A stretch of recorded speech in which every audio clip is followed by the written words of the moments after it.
2 Chroniques. Chapitre 6. Alors Salomon dit, l'Éternel veut habiter dans l'obscurité. Et moi, j'ai bâti une maison, qui sera ta demeure, un lieu où tu résideras éternellement. Le roi tourna son visage, et bénit toute l'assemblée d'Israël, et toute l'assemblée d'Israël était debout. Et il dit, béni soit l'Éternel, le Dieu d'Israël, qui a parlé de sa bouche à David, mon père, et qui accomplit par sa puissance ce qu'il avait déclaré en disant. Depuis le jour où j'ai fait sortir mon peuple du pays d'Égypte, je n'ai point choisi de ville, parmi toutes les tribus d'Israël, pour qu'il y fût bâti une maison où résidait mon nom, et je n'ai point choisi d'homme, pour qu'il fût chef de mon peuple d'Israël. Mais j'ai choisi Jérusalem, pour que mon nom y résidât, et j'ai choisi David, pour qu'il régnât sur mon peuple d'Israël. David, mon père, avait l'intention de bâtir une maison au nom de l'Éternel, le Dieu d'Israël. Et l'Éternel dit à David, mon père, puisque tu as eu l'intention de bâtir une maison à mon nom, tu as bien fait d'avoir eu cette intention. Seulement, ce ne sera pas toi qui bâtiras la maison, mais ce sera ton fils, sorti de tes entrailles, qui bâtira la maison à mon nom. L'Éternel a accompli la parole qu'il avait prononcée.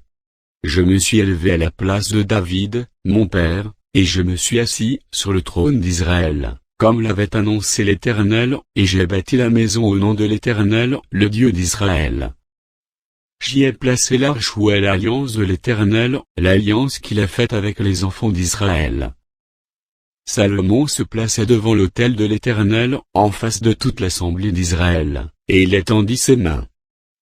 Car Salomon avait fait une tribune d'airain, et l'avait mise au milieu du parvis, elle était longue de 5 coudées, large de 5 coudées, et haute de 3 coudées. Il s'y plaça, se mit à genoux en face de toute l'assemblée d'Israël, et étendit ses mains vers le ciel.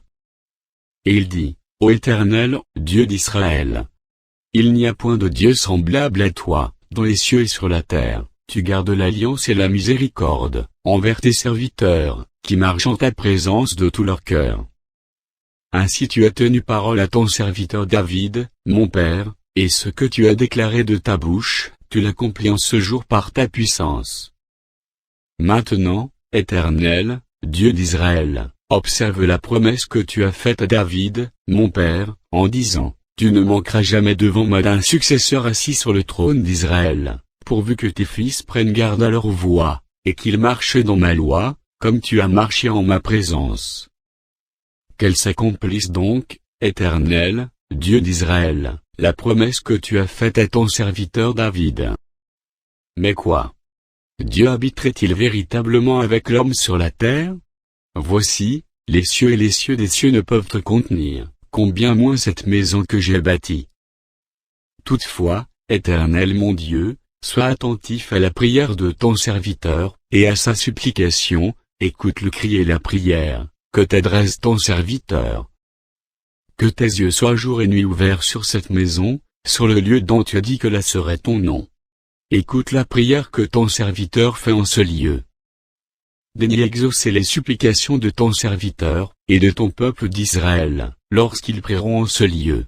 Exauce du lieu de ta demeure, des cieux, exauce et pardonne. Si quelqu'un pêche contre son prochain, et qu'on lui impose un serment pour le faire jurer, et s'il vient jurer devant ton autel, dans cette maison, écoute-le des cieux, agis, et juge tes serviteurs, condamne le coupable, et fais retomber sa conduite sur sa tête, rends justice à l'innocent, et traite-le selon son innocence.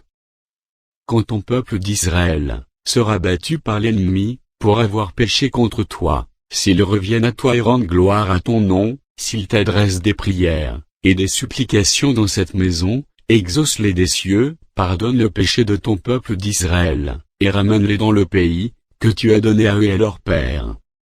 Quand le ciel serait fermé, et qu'il n'y aura point de pluie, à cause de leur péché contre toi, s'ils prient dans ce lieu et rendent gloire à ton nom, et s'ils se détournent de leur péché, parce que tu les auras châtiés. Exauce-les des cieux, pardonne le péché de tes serviteurs, et de ton peuple d'Israël, à qui tu enseigneras la bonne voie dans laquelle ils doivent marcher, et fais venir la pluie sur la terre, que tu as donnée pour héritage à ton peuple. quand la famine, la peste, la rouille et la nielle, les sauterelles d'une espèce ou d'une autre, seront dans le pays, quand l'ennemi assiégera ton peuple dans son pays, dans ses portes, quand il y aura des fléaux, ou des maladies quelconques. S. Si un homme, et si tout ton peuple d'Israël, fait entendre des prières et des supplications, et que chacun reconnaisse sa plaie et sa douleur, et étende les mains vers cette maison, exauce-le des cieux, du lieu de ta demeure, et pardonne, rends à chacun selon ses voies, toi qui connais le cœur de chacun, car seul tu connais le cœur des enfants des hommes, et ils te craindront pour marcher dans tes voies tout le temps, qu'ils vivront dans le pays, que tu as donné à nos pères.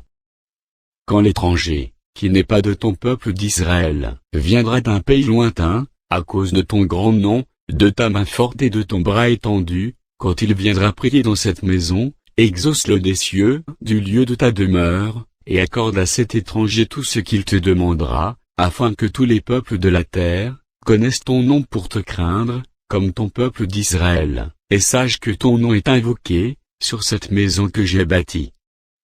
Quand ton peuple sortira pour combattre ses ennemis, en suivant la voie que tu lui auras prescrite, s'il t'adresse des prières, les regards tournés vers cette ville, que tu as choisie et vers la maison, que j'ai bâtie en ton nom, exauce des cieux leurs prières et leurs supplications, et fais leur droit. Quand ils pécheront contre toi, car il n'y a point d'homme qui ne pêche, quand tu seras irrité contre eux et que tu les livreras à l'ennemi, qui les emmènera captifs dans un pays lointain ou rapproché. S'ils rentrent en eux-mêmes dans le pays où ils seront captifs, s'ils reviennent à toi et t'adressent des supplications dans le pays de leur captivité, et qu'ils disent, nous avons péché, nous avons commis des iniquités, nous avons fait le mal.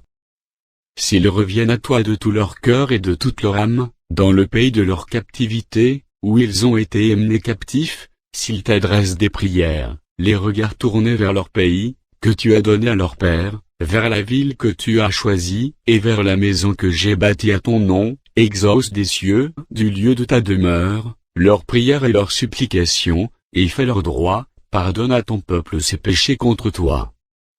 Maintenant, ô mon Dieu, que tes yeux soient ouverts, et que tes oreilles soient attentives à la prière faite en ce lieu. Maintenant, Éternel Dieu, lève-toi, viens à ton lieu de repos, toi et l'arche de ta majesté. Que tes sacrificateurs, Éternel Dieu, soient revêtus de salut, et que tes bien-aimés jouissent du bonheur. Éternel Dieu, ne repousse pas ton oint, souviens-toi des grâces accordées à David, ton serviteur,